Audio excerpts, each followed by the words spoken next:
But very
He had surgery, that's why he wasn't open. He had major surgery on his and it's gonna be not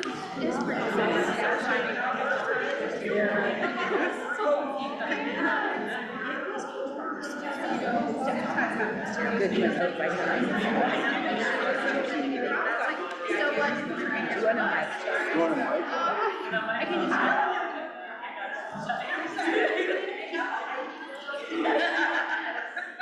Welcome everyone. I can have everybody sit down and we'll settle down for just a moment. Thank you.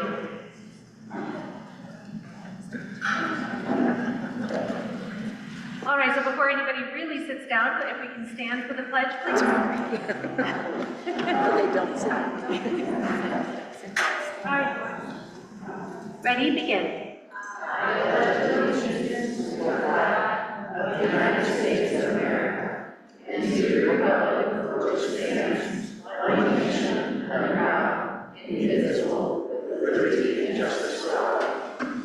Thank you.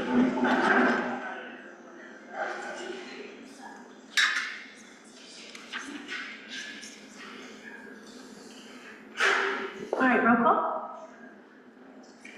Johnson. Fine. Here. Harrison. Here. Trent. Here.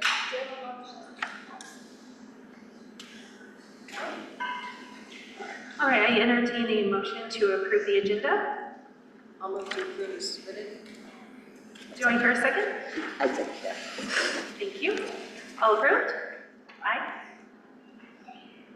All right, and at this time, a PCOE superintendent report, please. Did you do that? Good evening. This month's superintendent report is in regards to work that Rich and I have been doing and work that I will continue to do next week. So at the end of March, Rich and I met in Sacramento with Mike Fine and the other 5 single county superintendents. During that time, we worked on developing recommendations to address concerns raised by FCMAT specific to county offices that serve single district counties, including reviewing potential trailer bill language as part of the oversight component of this work. We continue discussions around improving funding structures for single district counties so that funding levels are more comparable to similarly sized counties that serve multiple districts. In the afternoon, we focused on providing recommendations to FCMAT regarding updates to the County Office of Ed Procedural Manual and the LEA Fiscal Guide. These updates are intended to better reflect the unique considerations involved when working with single district counties. Next week, I will be in Sacramento working with the California County Superintendents to continue our advocacy efforts, where we will have opportunities to meet with legislators. I will provide additional updates on that work at our May board meeting. Thank you, Andrea. All right, at this time, it is the public input section. No action or discussion shall be undertaken on any item not appearing on the posted agenda, except that members of the board or the Plumas County Office of Education staff may briefly respond to statements made or questions posed. There is a 3-minute time limit, and each person who addresses the governing board there is a 3-minute time limit for each person who addresses the governing board during public input. I do have some names here. So I have Stuart Clark.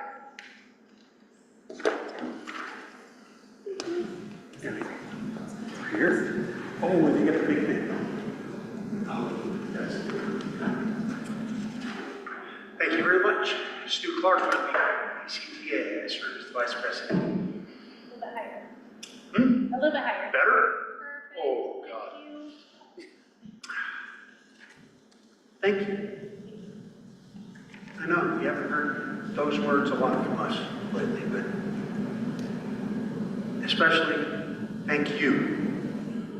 Thank you, Jessica. Recently, we got a fantastic example of how collaboration works. We had issues that to our schools around student behavior, student and staff safety. I asked for a meeting with Andrea and Jessica. Within 24 hours, I got a yes. We set the meeting up. We attended the meeting. The discussion was substantive. It was productive. There were probative questions being asked and offered, and a lot of, hey, you know what, we'll have to figure something out around that. Today, I received confirmation that what we discussed at that meeting, it's going to proceed. And I even got asked to participate. Thank you. That's it. That's exactly what we're after. Together, we will come up with better solutions than either of us can alone. Thank you very much.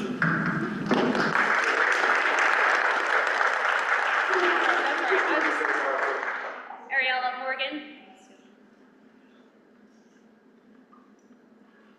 Did I say your first name right? Thank you. Good evening, Plymouth County Board of Education. My name is Ariella Morgan, and I'm an 8th grader at Portola Junior Senior High School. I'm here tonight because I want to talk about something that doesn't always get seen, but affects students like me every day, or every single day, mental health. Middle school is hard. We're trying to figure out who we are, keep up with schoolwork, deal with friendships, family stuff, and everything happening in the world. Some days it feels like too much, and I know I'm not the only one who feels that way. At my school, Ms. Pamela Zavala helps students when things get overwhelming.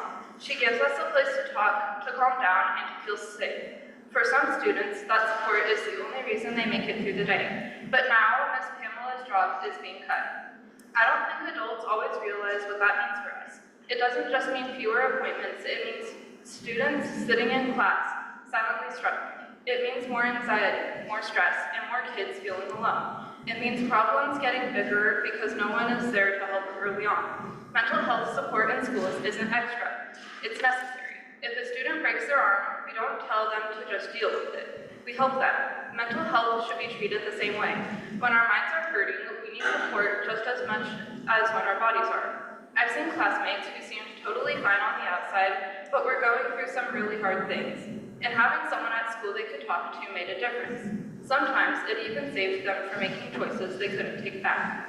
Taking away these services sends a message that our struggles don't matter, but they do. We are students, but we are also people. We are your future, your community, and your responsibility, and we need help sometimes. Please don't take away the support that helps us stay strong, learn better, and feel safe at school. Saving mental health services is not just about programs, it's about people. It's about us. Thank you.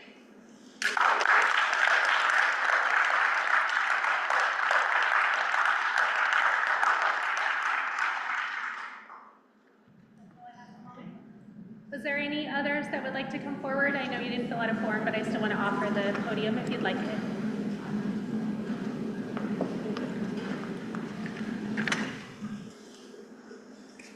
Thank you for presenting. I really do appreciate it. I know that takes a lot of courage to come up. So at this time, we have a presentation. So I'm going to hand it over to Andrea. I'm Stephanie. Oh, I'm sorry. I apologize. We have Stephanie on Zoom. Hi, everyone.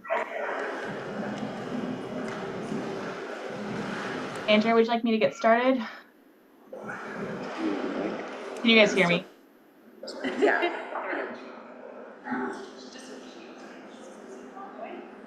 I just want to confirm. Can I be heard? Yes. Okay, excellent. All right, well, thank you all so much. So let me get this presentation up and running. All right, so we're here today to walk through the important topic of our county, how we operate as a one county with two distinct organizations. This presentation is to clarify roles, responsibilities, and some common misconceptions about Plymouth Unified School District and the County Office of Ed.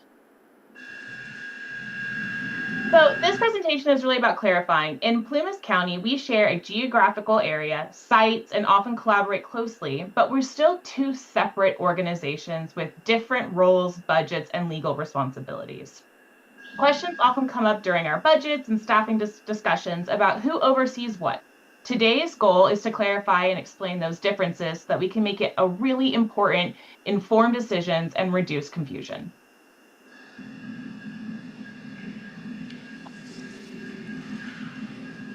There should be a video here. There it is. Took a minute. We're going to go ahead and play a video for you. What exactly does a county office of education do? Can it be heard? And how does its role differ from your local school district? Let's take a look. California's public education system No. I'm hearing some head shakes. Is the audio not great? Not great. Let's see.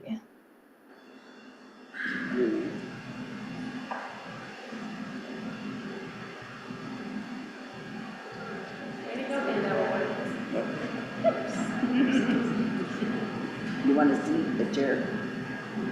Let's see. Mental policy are established at the state level, while the Is that better? education of students is the responsibility of individual school districts at the local level. County offices of education, or COEs, represent another level, providing an important support system for school districts and their counties, and serving as a liaison with the state. While COEs do not directly oversee or govern individual school districts, they do provide valuable support and services that are essential to local school district operations. For example, each of California's 58 county offices of education share a common function to ensure school districts in their counties are fiscally accountable and solvent. They also approve school district local control accountability plans, or LCAPs, provide professional development opportunities, and assist districts with academic performance initiatives.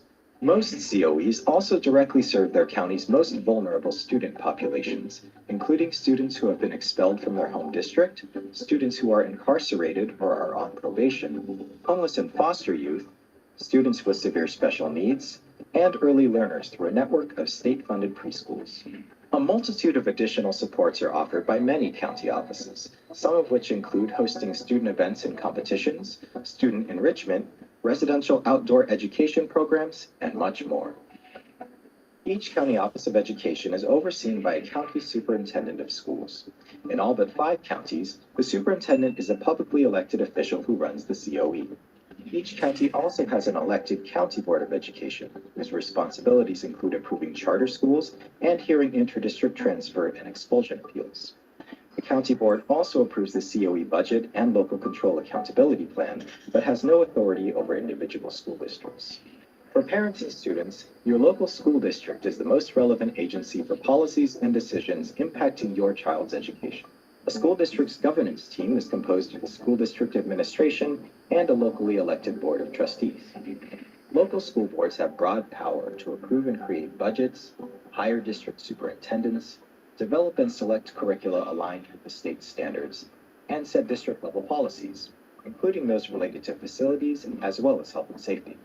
In California, our system is designed to have the decisions that most affect your child be made at the local level, where you can have your voice heard.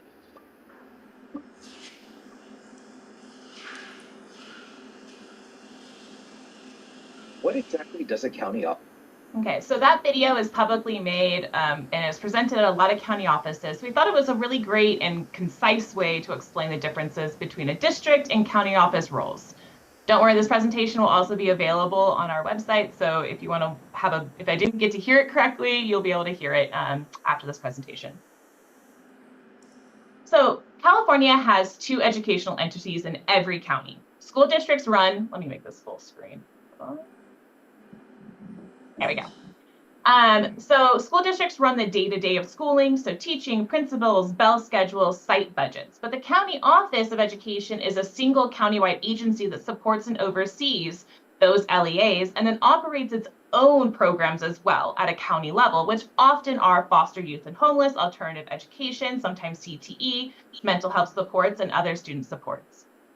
So when it comes to the roles between the two differences, right, we have county office as an oversight, a support and advocacy. However, the district is about day-to-day operations of managing a school site and direct classroom and site management. So the governance structure of a county office of education is between two different roles. You have the county superintendent, who is an elected official who serves at the highest authority of the county office of education and pretty much authorizes the operational costs of the county office. Okay. We also have the county board, which is able to provide approval for county school curriculum, LCAP approval, budget adoption, and purchasing.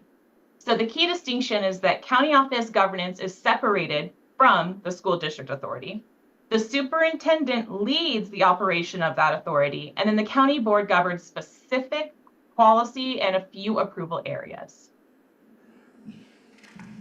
The role of the county office superintendent is specific under Ed Code 1240. So it is about overseeing the district's fiscal health, ensuring legal and instructional standards, conduct site reviews, and lead the county office services, supports, and strengthens the district. Okay, so we're able to do general statutory duties, visitations and inspections of local LEAs, reporting directly to the state superintendent and state board, curriculum and instructional oversight, budget oversight, and public information and community engagement. The governance structure of the PUSD board is very various from what the county office board can do. All right, there's a lot more local control that a district board has. So the district superintendent is actually an employee of the of the district board. So while the county superintendent is elected, the district superintendent is hired by the district board. They're responsible for implementing board policies, managing day-to-day, and ensuring that the organizational alignment with board directive. Okay. So the the district board is about electing a governing board. They have to run. They oversee pretty much the highest authority of a school district. All right. So educational policies, the district budget, charter school approval. It is about making sure that we have representation from each of our communities and that we're hitting the interests and priorities of those communities. So the key distinction here is that the board provides governance and sets direction. The superintendent executes and manages their operations, and then the structure promotes accountability and responsiveness to the community need. So again, the difference is that the county side is really maintained and operated, and authority comes from the county superintendent. But on the district side, in a usual situation, the district board is the authorizing authority. However, we're not in a usual situation. We are a single format. So how district and county governance work in a single district, which means that we are a one county office and we are a one district. That's what single stands for. So under Ed Code 1000, when a county has only one school district, the district's board of trustees automatically serves as the county board. So Plumas elects a county superintendent of school under Ed Code 3526, and the same individual may appoint by the board to serve as district superintendent. This structure ensures unified oversight, fiscal efficiency, and coordinating educational services across Plumas County. So in some singles, right, you would have a elected county superintendent who could serve as the district superintendent as well. It's up to the discretion of the county superintendent to elect an additional district superintendent or manage those responsibilities themselves. Again, we're even more special because we are also in state receivership. So while that is the normal structure of a district and county office, under state receivership, we have lost our ability to local control. So our district board no longer has authority. We have a county administrator, which is a position elected and put into power from the state superintendent. Okay, so the county administrator assumes all authority over PUSD. which normally resides with the Board of Trustees, but that is either temporarily suspended, brought back with a trustee as we progress through the state receivership process. And so all decision-making for the district is under that administrator. And so with that being said, now we split out our boards because our district board no longer has authority. The county office board continues to operate under that governance. All right, so the county office board still can do budget approval, curriculum approval, and resolution approval, and also set salaries for the county superintendent. The county superintendent remains in all statutory authority because it is an elected position and is a separate entity within the district.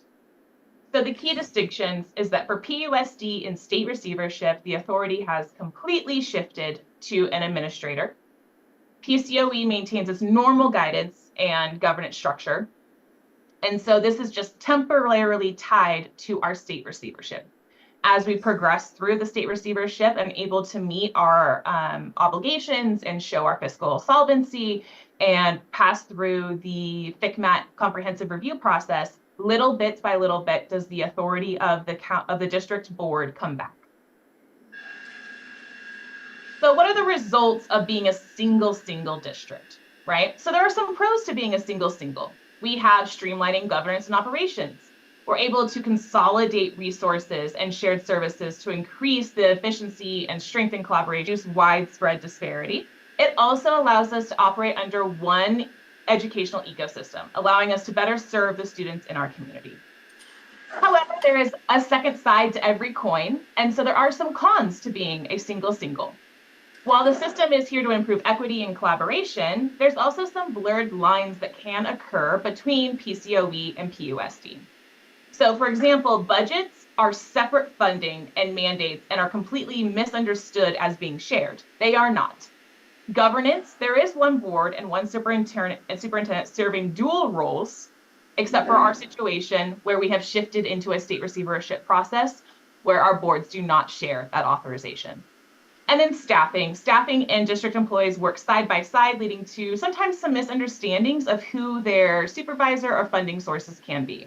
So while this allows us to keep recruitment and be able to function efficiently in some areas, it also creates some cons, of course. This is my favorite image. I actually stole this from a different singles presentation because I think it really demonstrates visually what we're dealing with when we're talking about our funding for the county office and the district. They are 100% independent entities. We do not share money. There is no crossing between them. As you can even see in this image, two different keys to them. One is a lock with a key, the other one's a combination, right? So accessing these funds is completely separate with different guidance, rules, and obligations. So when we're talking about being able to fund certain things from one to the other, we really need to continue to think about them as being 100% their own entities and cannot cross over and interchange. So now I'm going to go ahead and pass it over to Andrea for the second half of the presentation. Thank you, Stephanie. So a lot of the things that you've seen us doing with our information sheets and giving presentations like this, we're just trying to clear up misinformation and misconceptions. So a couple of things that we're looking at, addressing the misconceptions, a myth, PUSD and PCOE can directly cut or repurpose positions of the other. The fact is, no, we cannot. They're separate employers with distinct budgets. Another myth is if PUSD has budget cuts, COE can fund them. That's been a big question from everyone. Why isn't COE just stepping in and helping? The fact is no, each entity has legal separation regarding funding and authority. Sorry, I'm like standing here. Nope, you're fine. You're reading it anyway. Myth, shared services, campuses, or staff being shared budgets. The fact is no, budgets remain separate, but collaboration remains high. The county office has historically provided support to LEAs in the county in the form of millions of dollars annually through communications, IT, health services, mental health, CTE, and more. Clarifying the roles for student success, so clear communication about the differences in governance and funding between PCOE and PUSD protects our educational services. By addressing common questions and misconceptions, we can foster a better understanding of how these organizations collaborate to support our students while maintaining their unique roles. Essential services and educational opportunities on the county side. The County Office of Ed serves as the single county-wide agency that supports and oversees the school district and other local educational agencies. COEs play a critical role in ensuring students across the county have access to essential services and educational opportunities. For example, we have our foster and homeless youth services, we have our alt ed, we have CTE, and other student supports. Collaboration and advocacy. County offices of ed also serve as important connectors and partners within the broader education system. We work collaboratively with regional education partners, state agencies, other county superintendents across California. Through these partnerships, COEs help share best practices, coordinate regional efforts, and advocate policies and legislation that improve education statewide. This is a chart that we made just to show PCOE at a glance and the services that we should be providing. So our school site support, you can see, that's our MTSS system, that's our tech support, business tools, support student events and special programs, professional development, coaching and training for teachers and admin, and safety. For district student or direct student support, we have our county community schools, our continuation high schools, Portola Opportunity School, early childhood education, foster and homeless student support, mental health services, and prevention services. And in the last area, we have our fiscal and academic accountability. So right now, with the state of the district, we have our fiscal solvency and accountability.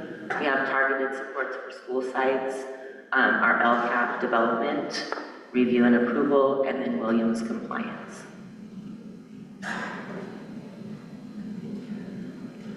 So to finish out, bottom line, we have district versus county office. We have shared campuses, programs, but they don't equal shared budgets, oversight, or authority.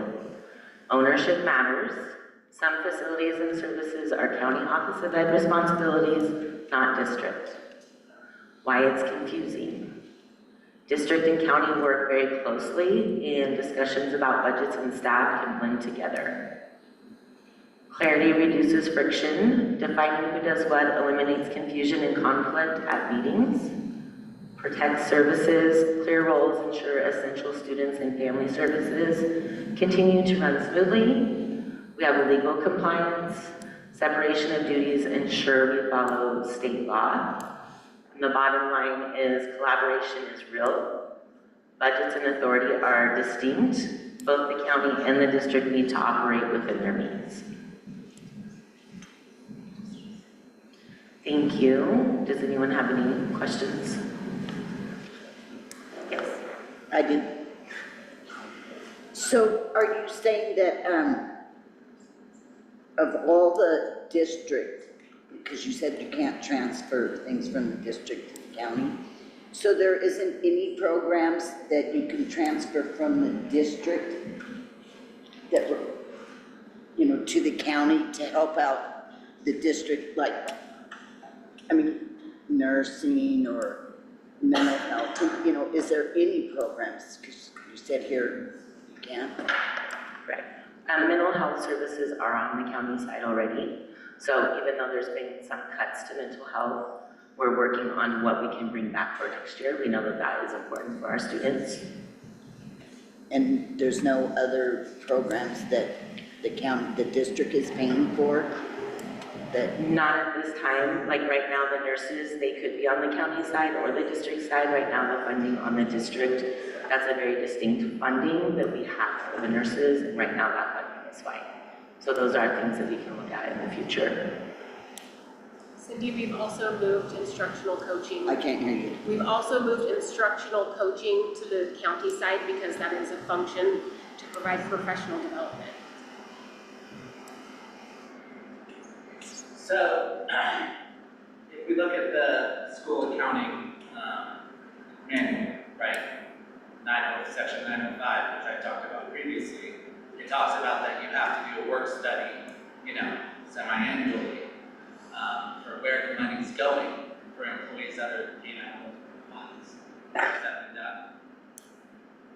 We are in the process of getting bids to get a third party to do that. I have consultations next week, and we'll most likely will be able to have that completed before an MOU is put into place for the 26-27 school year. So how can you say there's a legitimate, balance right now when you don't know what it is? Or if you do know what it is, you don't have any proof that it's correct? Correct. I would say that would be more accurate. I don't know what you're, sorry. Can you repeat? Oh yeah, I would believe the second is more accurate, that we, especially I can speak for the business office, I know that about 90% of our operations are for the district, but we don't fund it at that high. So it'll be very interesting when we get our study back to see if we are either overfunding or underfunding from the district level. Because I believe it's under, personally.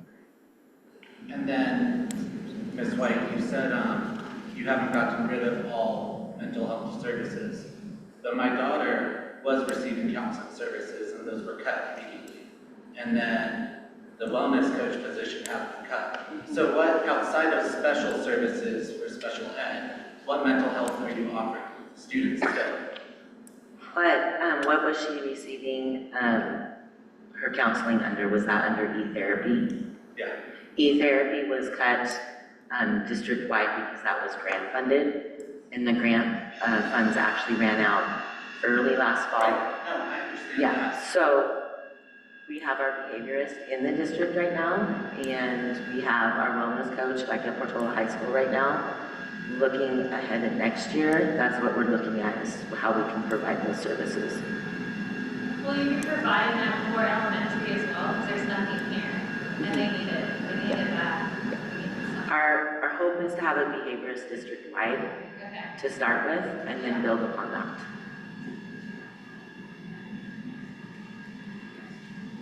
I'm sorry, can you clarify, is that through the district or through the county office of ed? It'll be the county office of ed, but it will be serving district-wide, all of our students. Thank you, that makes more sense. Yeah.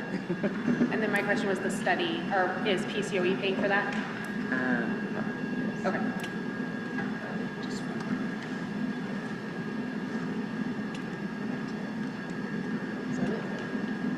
I thought I saw a hand wave, so I just want to make sure. Any other thoughts or questions? Can someone get back to the union on how nurses are funded? Because we're a little confused on that. Right now, they're performing a lot of county office functions that are typically done in other counties. So if someone can get back to us on that, because a lot of our proposal is not, I don't like the word transfer. What I would like to say is something more of an assumption of responsibility where appropriate. Special education services, CTE, all of those things can be covered by a county office, but they are currently on the USD payroll. So we would really like to see where that funding source is coming from. Thank you. And we as in PCTA? Yes. Thank you. Thank you.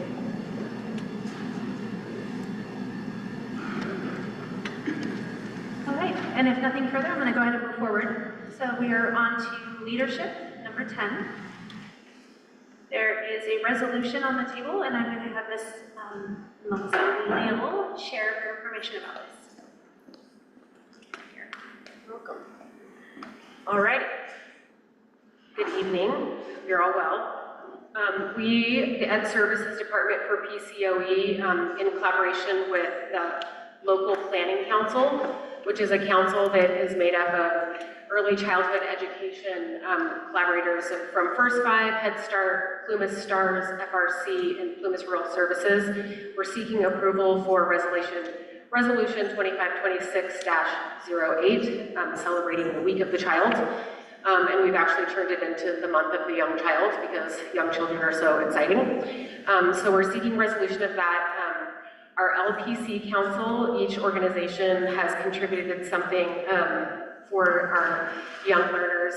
PCOE has created an opportunity for each of our TK students to have a backpack full of goodies and books.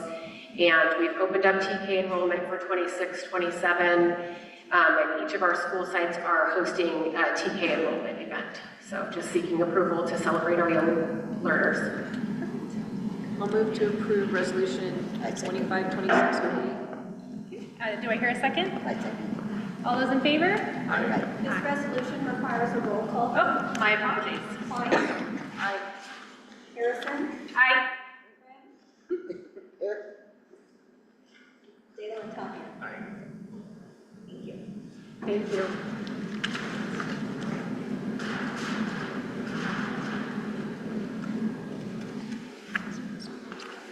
Oh, thank you, sorry. Oh, well, then we're moving on, right? Okay. And then on to the triennial, and thank you, triennial plan with Andrea White. Part of the work under student services, we are updating and working on all of our alt ed work. The county and the district are supposed to have a triennial plan. It's supposed to be a 3-year cycle. The last time the district and county had done this was back in 2021. So I updated what they had in place. I just updated what they wanted in there, so we have data in there now. Those are all of the required things from the state. And what we will do is we just want to update this so we have the most current stuff in place for the state. And then the 3-year cycle will continue in 2027, and we'll do a full update. Okay, any comments? Just a question, this is bringing us up to date? Yes. Okay. She said the last was in 2021. And then I just want to confirm, how is it tracked? Who is the person responsible for tracking where we're at each year associated with this plan? Myself. Thank you. So this is an action item, so I am seeking a motion. I will motion that. Okay, I have a first on the table. Do I have a second? A second. I have a second. All the, any comments? So the agenda says we're adopting the plan, but we're working on the plan, right? No, we're adopting this plan, and it's our most current. Okay. Yeah. Just so that we have everything in place for the state. Okay, all those in favor? Aye. Aye. Motion passed. All right, and now we have a presentation again from Stephanie associated with our 24-25 audit corrective action plan. Yes, so I'm hoping this will ever be the last one you guys ever do. So our requirements for prior year audits, if there are findings, we must identify a corrective action plan to prevent the finding from occurring again. It's just an informational item to show the steps and processes that we have collaborated with CDE on and our auditors to ensure not a repeat finding for the 25-26 school year.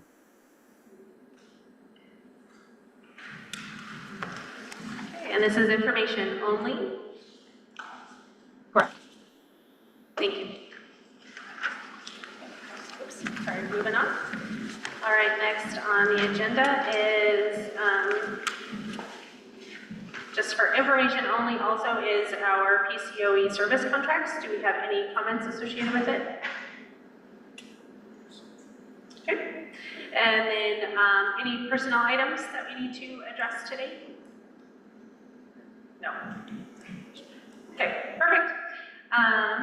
So then the next is the consent item associated with, so, and thank you for We being need to report officially on the Williams. Oh, my apologies. So Andrea, if you can go over the Williams quarterly report, please. It's information only, but we've had no complaints filed for the Williams. And we shared that there's been no complaints filed. Thank you. All right, now moving on to consent items associated with the minutes for 3/11. Do I hear a motion to approve? I approve. Okay. I have a first on the table. I will second. Matt You needs made to it. abstain. Jolene seconds. All those in favor? aye, and is so passed. And any future items that we need to bring forward? Okay, then I adjourn this meeting at 5:13. Thank you.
Okay,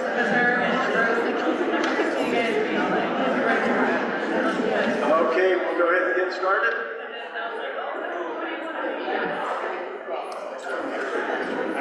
Welcome, and thank you all for being here. Thank you for caring about your schools and about your kids.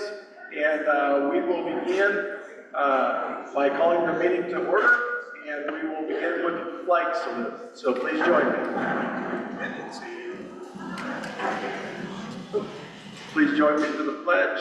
I pledge allegiance to the flag of the United States of America and to the republic for which it stands, one nation, under God, indivisible, with liberty and justice for all.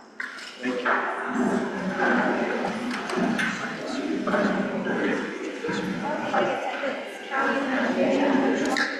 Here.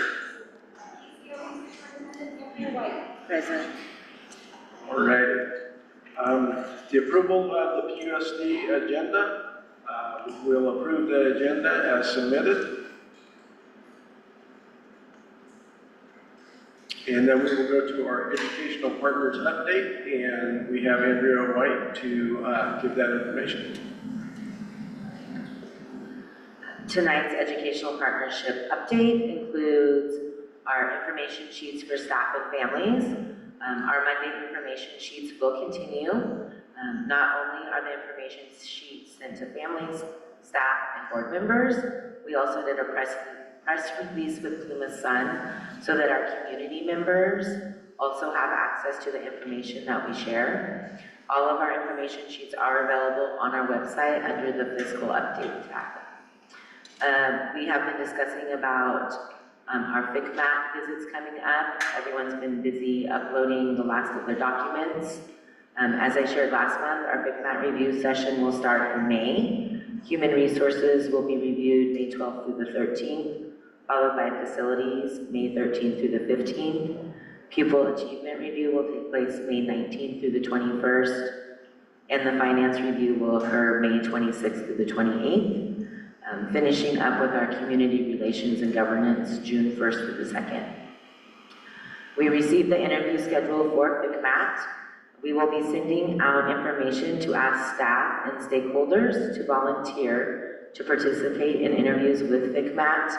We will share out this information this week.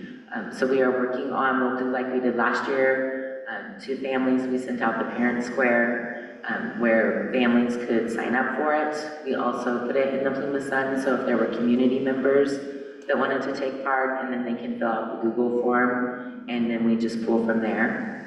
And then this week we will also send out information to staff if they would like to volunteer to meet as well. Last year, we didn't have a very good turnout. They're hoping for at least 8 teachers. They would like 1 at least to be a SPED teacher, and they would hopefully have representation across the district. So that will be coming out to you as well. Just as a reminder, this is a board meeting held in public. Public comment is your opportunity to share your views on agenda items. Under the Brown Act, board member may not engage in dialogue with the public during this time. If you ask a question, we cannot respond during public comment. Please note the speaker time limit of 3 minutes is monitored with a limit of 20 minutes per topic. You are encouraged to email your questions after the meeting so we can provide a full response. Also, feel free to reach out to our office when the agenda is posted to get clarification before the meeting. Thank you, Andrea. Now for the best part of the meeting, we have our presentations, and I'd like to introduce Ms. Moyman.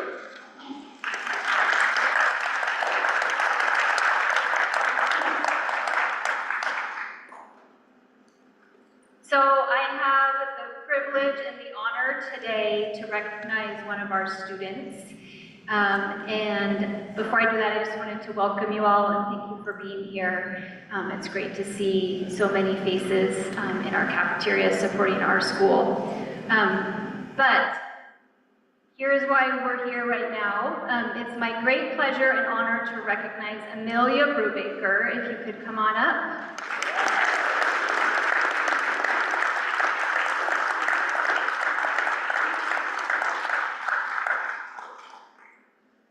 So Amelia is an outstanding sixth grade student who has truly exemplified what it means to be a positive member of our school community. She consistently demonstrates kindness, responsibility, and a strong commitment to learning, whether she's in the classroom or on the playground during school activities. She shows respect for everybody and takes pride in doing her best. It has been a true joy to watch Amelia at CRC and watch her grow into the amazing person she is today. And I have a few things that I've collected from staff who have written some things about Amelia, so I'm going to share them. Amelia is a truly exceptional student who consistently demonstrates kindness, intelligence, and strong leadership. She is a hardworking individual who sets a great example for others by always being respectful, responsible, and compassionate. A true coyote in every sense. Amelia is an amazing friend to her classmates and a positive role model for younger students, showing them what it means to lead with integrity and care. As a student athlete, she exemplifies perseverance and outstanding sportsmanship, giving her best effort both on and off the court. What truly makes Amelia special is her heart. Her genuine kindness, combined with her drive and motivation, sets her apart and inspires everyone around her. And I'm not done. Amelia is a hardworking student who consistently goes above and beyond expectations. She completes tasks carefully, stays organized, and follows through with persistence. She shows strong integrity and is generally supportive and helpful to classmates, contributing positively to the classroom community. Amelia is a true role model and shows great leadership, and we are so proud of you. And Amelia has been an exemplary student over the years. She is smart and kind and works diligently on her assignments. She is respectful, hardworking, participatory, helpful, friendly, and very responsible. Congratulations, Amelia.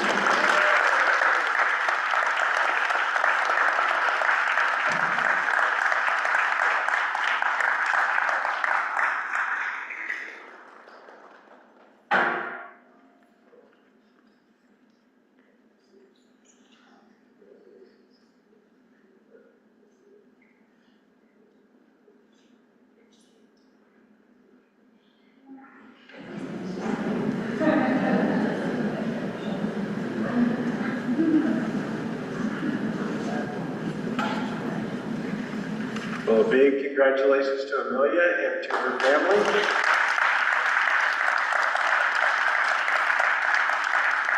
You must be doing something right, so much appreciated.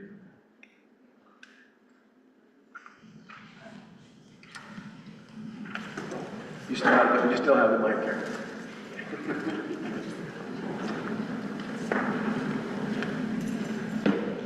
All right, I have one more today, and that is to introduce our teacher feature. It is my honor to introduce one of the exceptional educators in our district at CRC and at Portola High. Tonight we are proud to recognize Christian Ariza.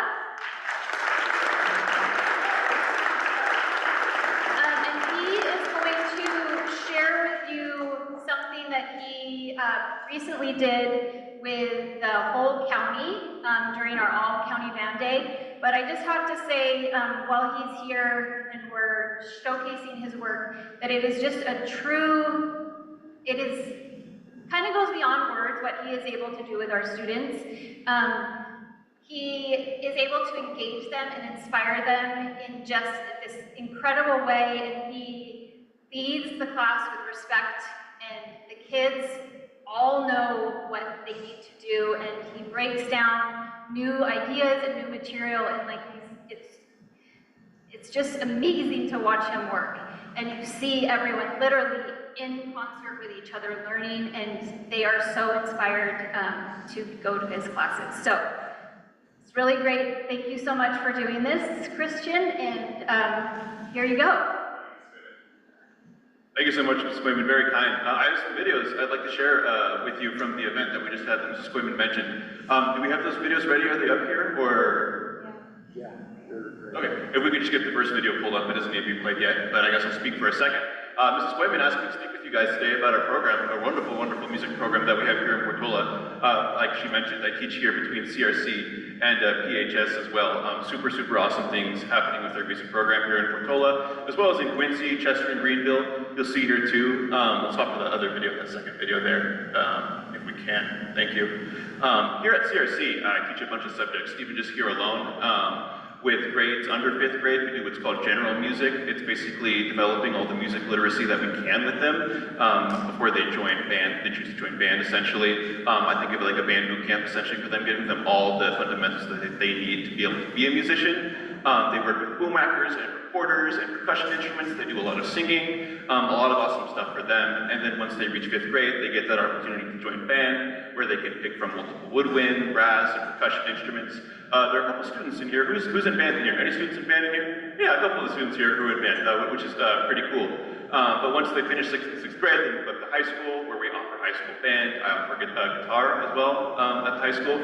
We started diving into marching band as well now too. There's a lot of stuff. We got out to the football games this fall, which is really awesome. It's been a while, it seems, that since that's been up here, which is super awesome. I'm happy to provide that. But anyways, to speak on our, it was an all-county band day event that we had. This was, what, 2-3 weeks ago before our spring break.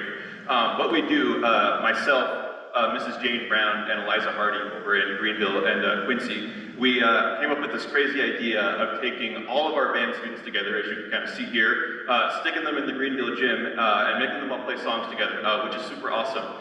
This group here for the first day, multiple day event, this was almost 200 students playing together in one band, all together. A couple of us were probably there, some teachers helping out too, which was super awesome. Thank you for your guys' help. If you were there, you saw how awesome it was. Really crazy. The first time I heard about it, I was like, oh wait, this is gonna work. And it's really awesome, really good this year. But almost over 200 5th and 6th graders here playing together. These are students who, some of them have only been playing for like 5-6 months only. The 6th graders are a little bit more experienced, but still super awesome to see.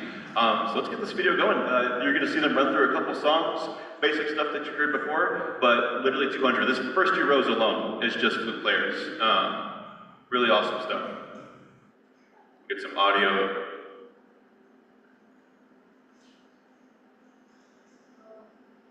Whoever's controlling the video, if you down-tick the quality, it might stream through a little bit better if you change it to maybe 480p. Yeah, that's me. That might help. I might be able to. My IT is still a little bit better.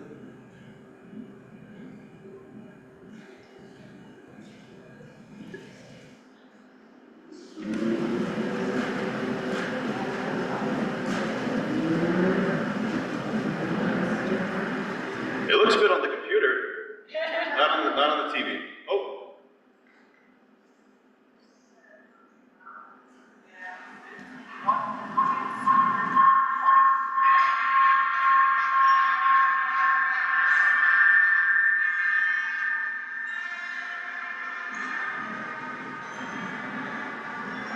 Audio's not going through there, but maybe you can see the idea, kind of hear it off the laptop a little bit, all playing songs together. I think the number actually was 187 students that were all playing all together at once. A really awesome day of music. Unfortunately, we can't get the audio to go through here. Is this being played?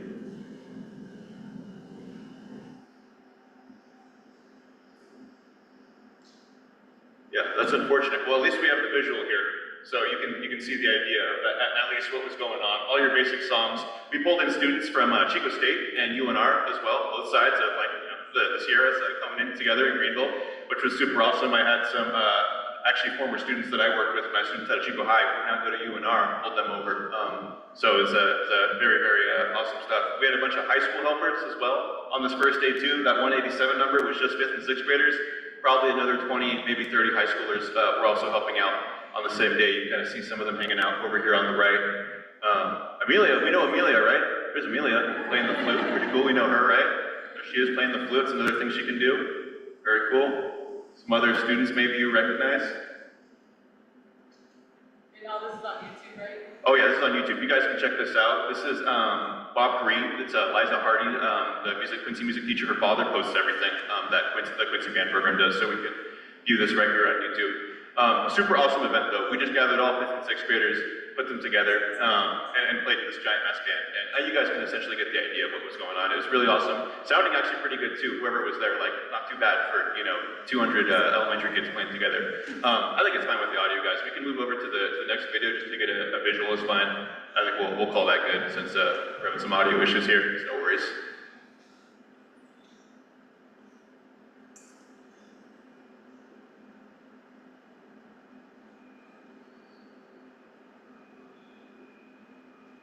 So for our day 2 of All County Band Day, first day was elementary, day 2 was secondary.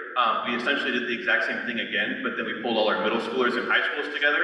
Our middle school band was maybe the size 60, something like that.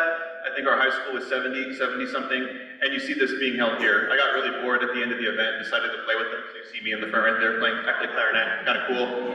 I messed up once or twice, but it's okay, my students, they forgave me. This is our high school band that we had right here. For our high school band, obviously things are a little bit more advanced. They're not playing hot cross buns. We pulled together some pretty difficult repertoire, a full piece, 3 pieces actually. They learned it all in one day.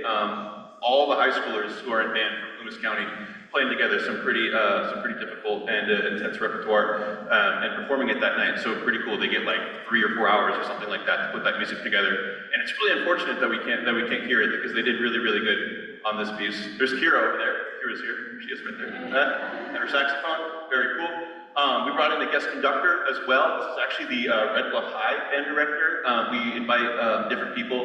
Last year we invited, it was Marsh Jr. from Chico Unified District who came in and directed for us to do, but we had our Red Bluff High band director come in, and he did an awesome job. He was super great. He was also my roommate in college for 5 years, so that was super awesome to have him come in and do that for us. That was me, I invited him. But a super awesome event, super awesome time. Lots of great things are happening in our district with music, and I really appreciate the support from the community and from the board as well. The kids appreciate it a ton. Endlessly, I hear it over and over and over from the community as well. So since the moment I've got here, it's been that way, and I appreciate you guys a ton. So thank you guys.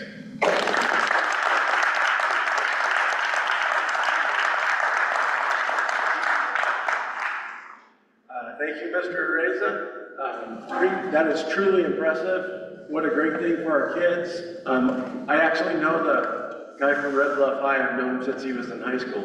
He said, oh, I'm going to go to Chico State and I'm going to come back and be the band teacher. I said, oh, really? And he did. 5 years later, he was back in Red Bluff and he's the band teacher. I didn't realize he was your... He was talking about you the other day. So, yeah. It was good. They make me tamales at Christmas all the time, and they're really good, so really appreciate that. Thank you so much for your hard work. Really makes a difference in those kids' lives, so appreciate that. Okay, our next item is public input, and we have, I'll go in order here, we have Stuart Clark, then Alicia Manning, and then Kalisha Dutton. Come on down. But you're going to need this. No, I don't need it, but I will use it.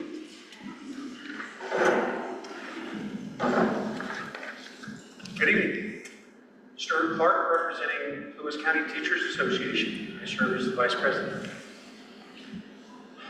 Webster's Dictionary defines collaboration as follows: the act of working jointly with others, particularly in an intellectual endeavor or a product of such effort.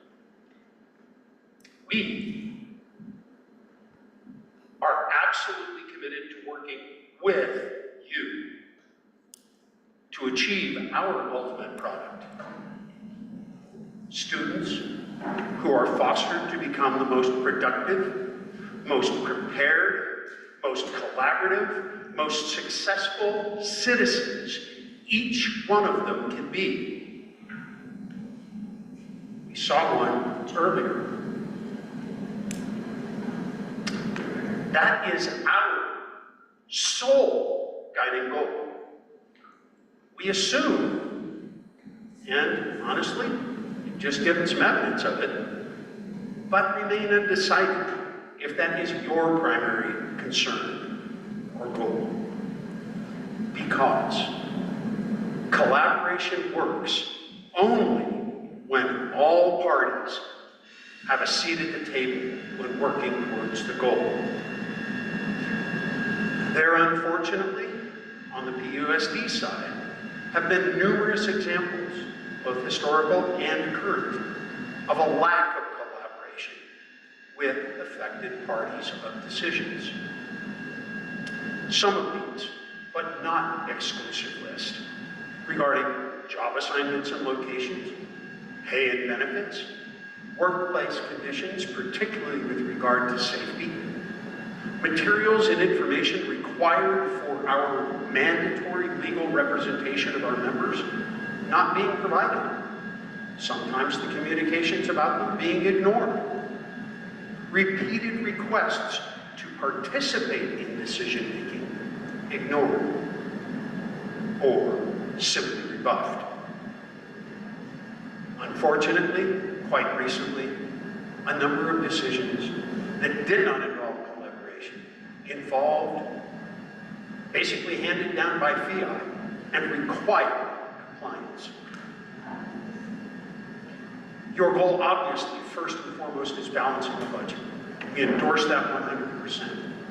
We are committed, however, to defend the absolute right of our students to achieve our shared sole goal, their preparation for life.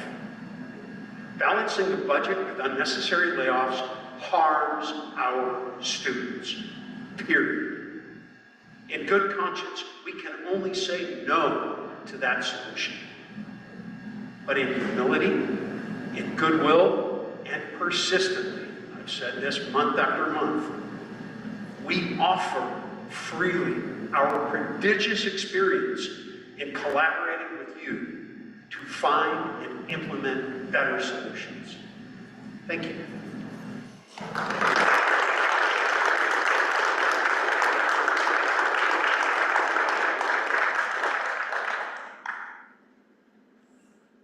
STU is always a hard act to follow. My name is Alicia Vanning, president of Plumas County Teachers Association, and I'm actually speaking today on behalf of Quincy Elementary School.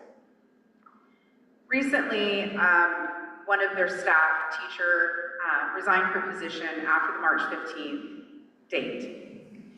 And we've recently learned through the union that that position is now being cut rather than filled with a potential layoff from our rehire list.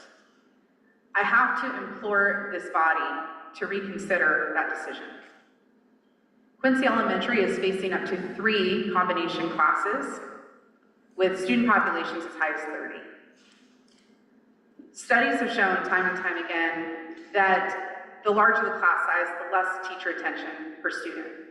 We also know that since COVID, since Chromebooks, since Call of Duty, or whatever violent video game Sony has put out this week, we know that student behaviors are not improving, they're disintegrating.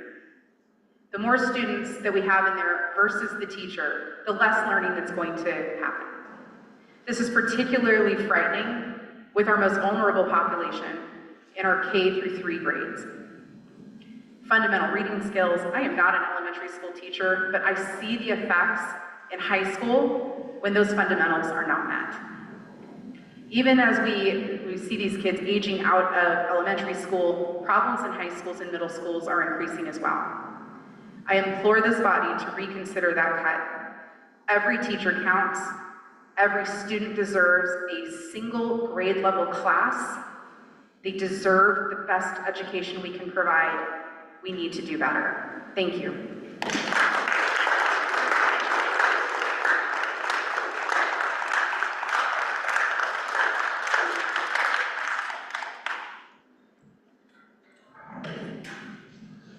My name is Kalisha Denton. I'm the librarian at Portola High School, but I'm here speaking on behalf of the librarians in Plumas Unified School District. Before I start, let me say I can almost hear your thoughts. No one has said we're cutting libraries, so I want to break this down. Right now, we have almost every librarian in Plumas Unified School District laid off. We have no plan for libraries for next year. What is the plan for libraries without their librarians? We've tried to believe that the libraries will be okay next year, but the clock is ticking and we need to hear the plan. Libraries without librarians are just shelves with books on them. You can't take the librarian out of the library and still have a library, period. You can't say we're not closing libraries and then lay off every librarian and prove no plan, almost every librarian.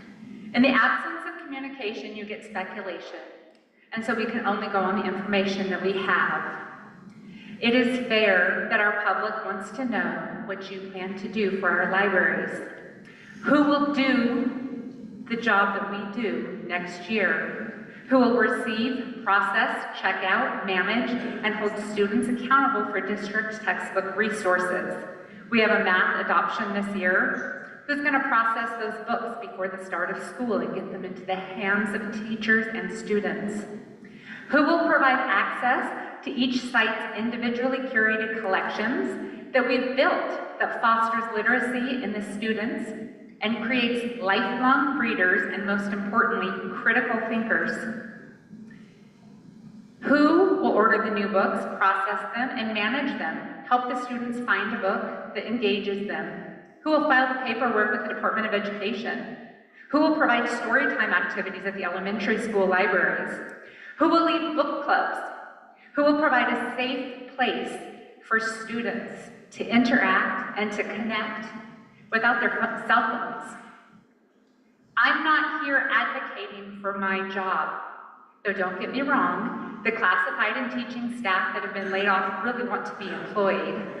But I'm here to repeat that the hole that you create by these cuts is far larger than the drops that you are saving. The impact on students is larger than the fiscal savings to the district. We need to make cuts away from the students. If literacy matters, then librarians are non-negotiable. It would take roughly $135,000 to put the librarians back in their libraries. That includes their salaries, their benefits, their retirements, all of the things.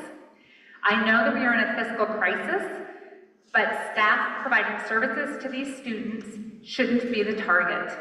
Again, we are cheap. And the services we provide to students have real value. I believe we can do it. Mr. DeVarney, you can do this. You can find $135,000. The ownership that PHS students feel over their library is very real. And I bet that that's true on every campus. It's theirs and they know it. That's why they're here today. It's filled with new books from their wish lists. It's frequently purchased with books that they fundraise to have on the shelves. It hosts book clubs where students choose the books and our local Rotary Club purchases those books for the students. That's why my Rotary Club is here tonight with me. In this sense, we involve community. They see the value, and it is ours. It has been supported by our principal, and for that reason, students see that reading has value. Books are valued, and most importantly, students are going to school in a place where students are valued. Students, you are important. You will do big things regardless of the mess that these adults might make, all of us. However, I will stand with my colleagues over and over and over again to advocate for the staff and programs that will help you to succeed. Because you are important, we owe it to you to continue month after month to fight. Please keep the cuts away from the students. You can find the money to keep librarians in the libraries. Next week, it's National Library Week. I want to celebrate National School Library Weeks by knowing that our librarians will be returned to their libraries. Thank you.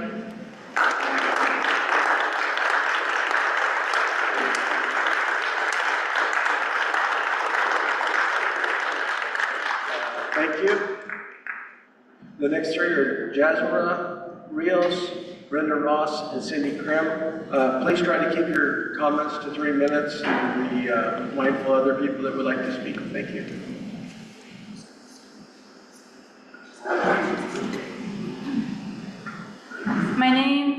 Sarah Rios, and I'm speaking on behalf of the Portola High School Library and its future with us. I want to start off by saying I'm no bookworm. I don't read 20 books a week, and honestly, I probably shouldn't, because it definitely would benefit me in so many ways. Taking away the library will affect so many students, including me. I love the library. I discovered so many books that I care about and enjoy, and found so many genres that I relish. If we lose access to the library and the books, not only will you limit so many kids' learning, you might even take away people's hobbies. Being in the library means a lot to me. It's a place to relax and a place to discover stories. I can't imagine our school without a library, especially a librarian. And I dread the thought of not being able to have access to books. And in my experience, I became a better reader every time I checked out a book and finished it. I also work in Tire Cafe, a place where students make drinks for other students to fund more books for the library. I enjoy my job, making cold, refreshing, yummy drinks for others, and helping fund the library from our books. So I ask, don't take away the library, don't take away people's hobbies, and don't limit us, the students, more than we already are. Thank you.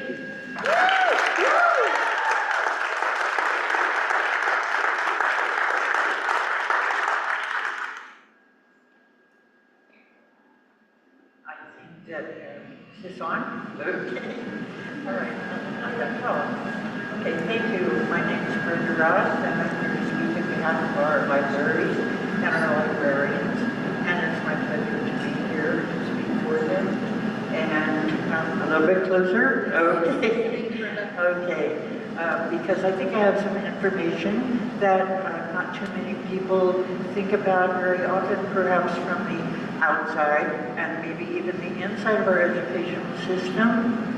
And of course, we all know that our district is in critical financial crisis, and in this desperate effort to address the situation, to the problem, there have been many suggested targets to consider for reduction of expenses, and clearly none appears to be the answer, or we wouldn't be here.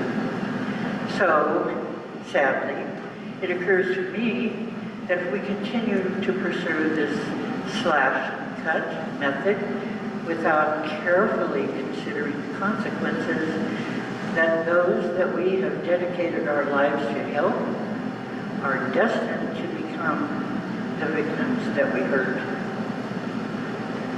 Now, I would like to describe our libraries from the point of view of Portola High School, that I'm familiar with, junior, senior high school.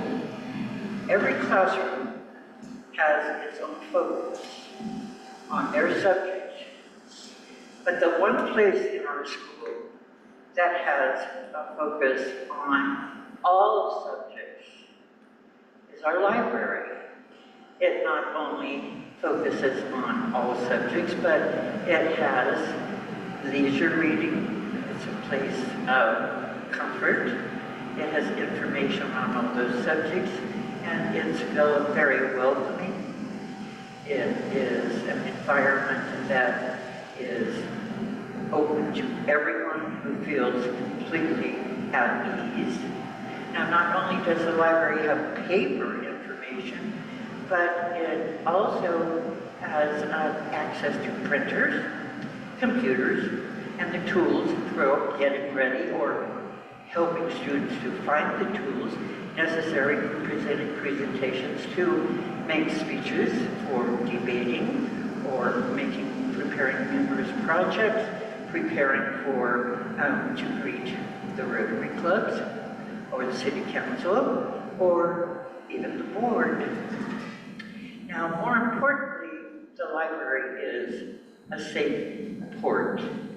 No matter if you are an aspiring NASA engineer or a struggling slow learner, you are and feel just as welcome as anyone else.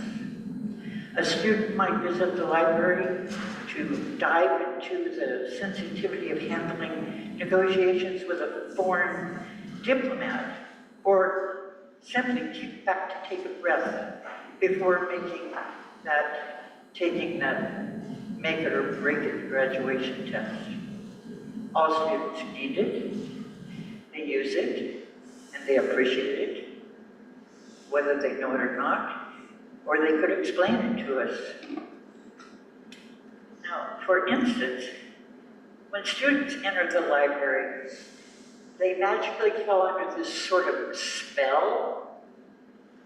They have a softer, gentler, respectful code of conduct that if anyone steps out of line, a classmate will usually reprimand. It's kind of that library church code. You know, we don't know why, we just all know. Well, isn't it grand that we have these wonderful rooms? Well, sure it is. But without the most important part of this wonderful part of our system, we might as well not have them at all. A treasure like the library system, well, it wouldn't be worth anything without the custodian, who is passionate about taking care of, well, for better words, their products, their services, their customers. They are responsible for, and they fiercely defend everything I've mentioned. I know I've heard the argument, well, we have Google.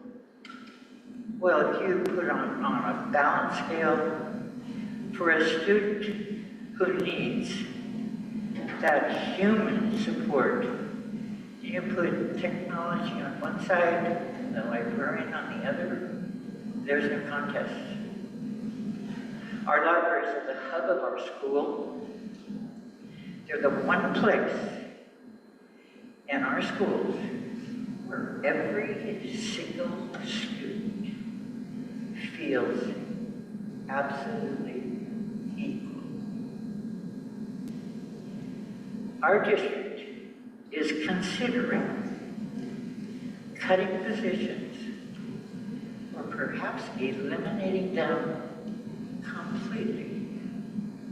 And in my opinion, you can't pay them enough. Thank you.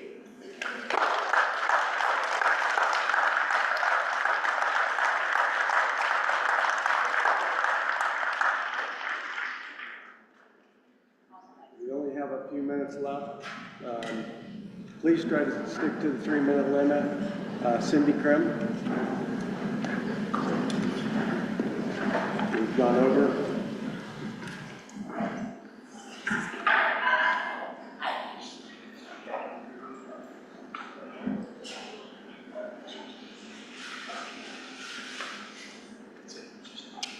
Hello?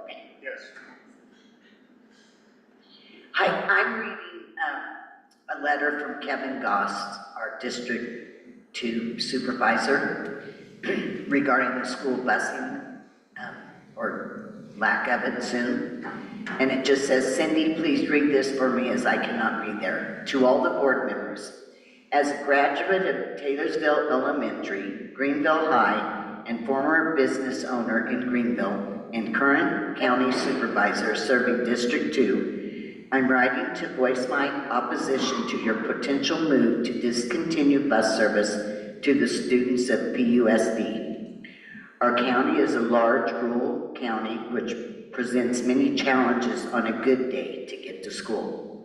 I get fiscal challenges. We are constantly dealing with them at a county level. But balancing a budget on the back of parents and students is an absolute wrong way to go about this.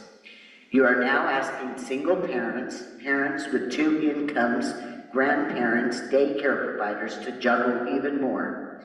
Please take the time to reconsider this move, as it could be detrimental to our county and our community as parents look for other options for schooling their children outside of PUSD. I was under the impression that we were going to be turning our school district around. To me, this does not seem to be accomplishing the task. Again, please take another hard look at the ways you can look at your budgetary shortfall. Kevin Goss, County Supervisor, District 2.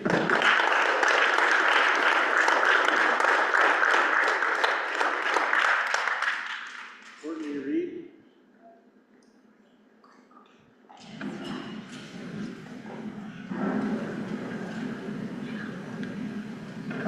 Hi everyone, my name is Courtney Reed. I am a teacher at CRC, well, for this year. 3 minutes goes by quickly, so I'll be direct. Students don't run to school because of a new curriculum. They don't wake up excited about posting guides or assessment frameworks. They come because of people. They come because of the teacher who notices when they are struggling and stays after class to help. They come because of the parent educator who quietly supports them so they don't fall behind or feel invisible. They come because of the librarian who helps them find not just books, but a sense of belonging. For many students, school is more than a place to learn. It is the safest, most stable part of their day. It is where they are seen, where they are heard, and where they know someone cares if they show up. When we talk about cuts, we have to be honest about what we're really cutting. These aren't abstract line items. These are relationships. These are trusted adults where they don't have them at home. These are the very reasons some students come to school at all. You can adopt the best curriculum in the world, but it won't reach a child who doesn't feel safe, supported, or connected. Curriculum doesn't build trust. People do. If we reduce the presence of teachers, paraeducators, and librarians, we are not just trimming a budget, we are removing the foundation that allows learning to happen in the first place.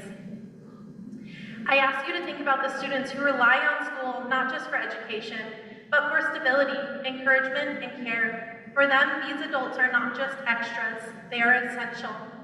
Please protect the people who make our schools places students want and need to be. Thank you.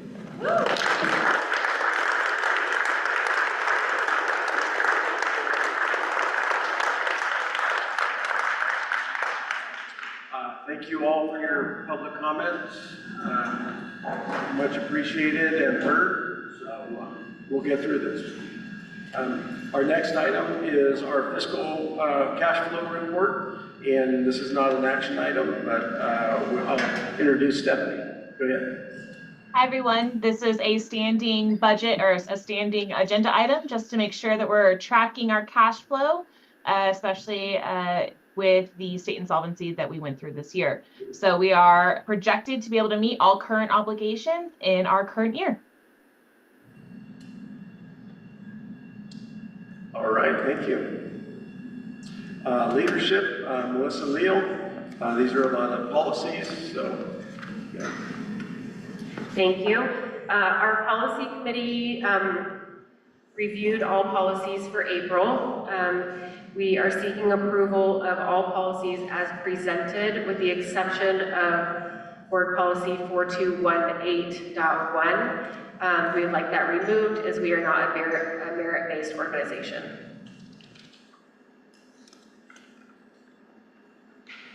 That's an action item. Everyone stand together. Is it coming up to you? I think so. And so with those board policies, those are approved. With the exception of. With that exception. Thank you. Yep. All right, next up is the yearly approval of our communication plan for PUSD. This is a yearly document that we update. The most noteworthy update this school year is that we added the section on superintendent communication, including our community information sheets and regular communication for transparency. This is an action item. Thank you, and that is in the packet. And so our communication plan is approved. Yeah. Thank you. Okay, thanks. C is our triennial plan for expelled youth, and I'll hand the mic over to Andrea.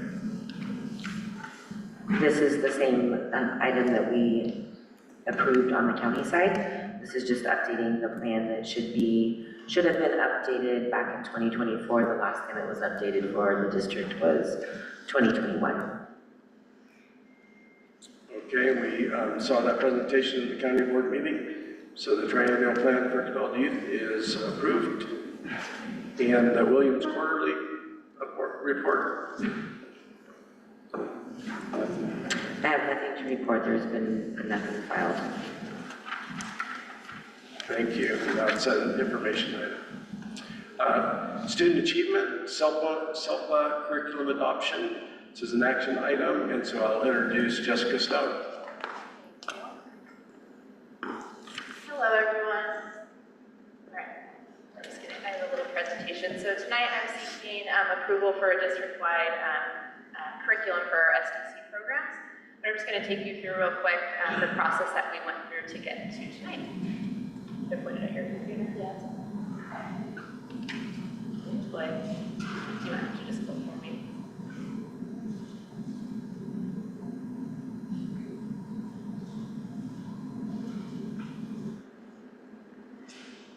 There we go. Okay, so first starting with the why, sorry, back to the video. Why do we need a district-wide SDC curriculum? So currently our teachers are creating all instructional materials independently. This requires obviously a high preparation time for daily instruction for our students. And really we do need a consistent standard-aligned instruction across all of our district SDC programs. This ensures access to grade level standards and meaningful instruction in all content areas for our students with moderate to severe disabilities. And it also aligns with the FCMAT recommendation in our comprehensive report. It was one of their main recommendations for special ed that we do adopt a standard SDC curriculum for the district. Step aside so you guys can, I'm not blocking you, but this is just a little graphic going through the process that we went through to get to tonight.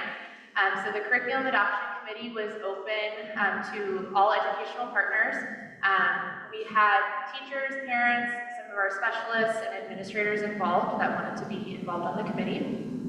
We reviewed 2 programs, Teach Town and the Unique Learning System. We met multiple times doing vendor demonstrations, as well as side-by-side comparison and cost analysis of both programs. And we had a team recommendation, and then with that, we then opened it up to public viewing online for a month. And then obviously the next thing is we're here tonight, so go to the next slide. So just showing you guys a little bit about both programs. There's not a whole lot of programs out there that are standards aligned and comprehensive for this very narrow area. But these were the 2 that we were able to come up with. So Teach Town and Unique Learning Systems, both were aligned to California state standards, which is really critical. Both serve pre-K through transition age students. And they're both comprehensive curriculums across all subjects and content areas, including SEL. But the differentiated instruction and flexibility and pacing. As you can see, the big difference was the cost, and obviously that is a huge consideration right now. So the Teach Town one was around $150 for $1,000 for a startup cost, and then $20,000 a year on top of that. Where the Unique Learning System was $14,000 roughly for an annual licensing fee for all of our programs across the district, and an additional $7,000 for professional development as a one-time fee. So a really significant price difference. Go to the next slide. So we also had opportunity just for transparency and public review. We, like I said, opened it up to anybody that wanted to be involved in the process. Our materials were available for public review on the district website for a little bit over a month, actually. The families, staff, students, and community, they were invited to give feedback, and that feedback was considered before the final recommendation tonight. So luckily, the committee and our teachers really supported the cheaper option, and it wasn't just because it was cheaper, but several of our teachers have actually used this curriculum before in other districts, and they've really liked it, so it was great that it kind of worked out that way. So the Unique Learning System is the one that our committee wanted to recommend tonight. It does align with all the California state standards. It provides the comprehensive academic and life skills instruction. It also supports differentiated instruction. It's pretty amazing if you do have a chance to go on our website to see the demo if you're interested. It's really cool what the system can do, and our teachers are very excited about what it's going to do for our kiddos. It also has embedded SEL and behavior lessons in the curriculum. And again, it just received strong teacher feedback and support, and it was the most cost effective. So it seemed like the logical choice. So our proposed implementation timeline is obviously tonight in April, board adoption, and then we want to pursue training in May or June with our team, and that's going to be a in-person training, so our teachers are feeling really prepared for full implementation in the fall for the 26-27 school year. So again, tonight, seeking approval from the board for the unique learning systems for all of our PUSD special day class programs beginning in the 26-27 school year. Questions? Any questions? All right. Thank you guys for your time today. This is an action item.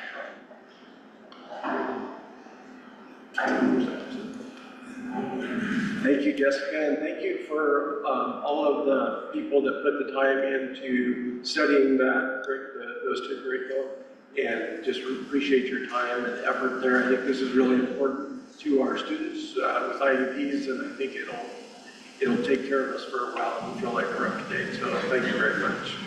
With that, I will approve the action item to adopt unique. All right. Then our next presentation is personnel, right? Course catalog. Curriculum. Oh, there it is. Okay. All right, so this is another yearly update to our course catalog. Things to note for this school year is that Success 101 was removed as a high school graduation requirement and is now an elective course. And then Andrea and I worked together on changing the graduation requirements for alternative education graduates. And so those two items needed to be changed in the course catalog. And then just a little bit of A through G cleanup. Seeking approval as presented. Thank you, Melissa. Yeah, this is really important. That really needed a lot of cleanup, so I appreciate your work on that. This is an action item, and the action item is approved. Next item is 13 staff, and these are the personnel transactions. Jennifer Nesser. All right, I am seeking approval of the HR agenda as presented. Thank you. And that is in the packet. And so with that, personnel transactions are approved. The consent agenda, it consists of the PUSD regular meeting minutes from March 11th, the PUSD check register for the month of March 2026, PUSD service contracts, field trips, and donations. And that is an action item, and so approved. All right, anything else? All right, thank you for being here, appreciate your involvement, and with that, we will adjourn the meeting.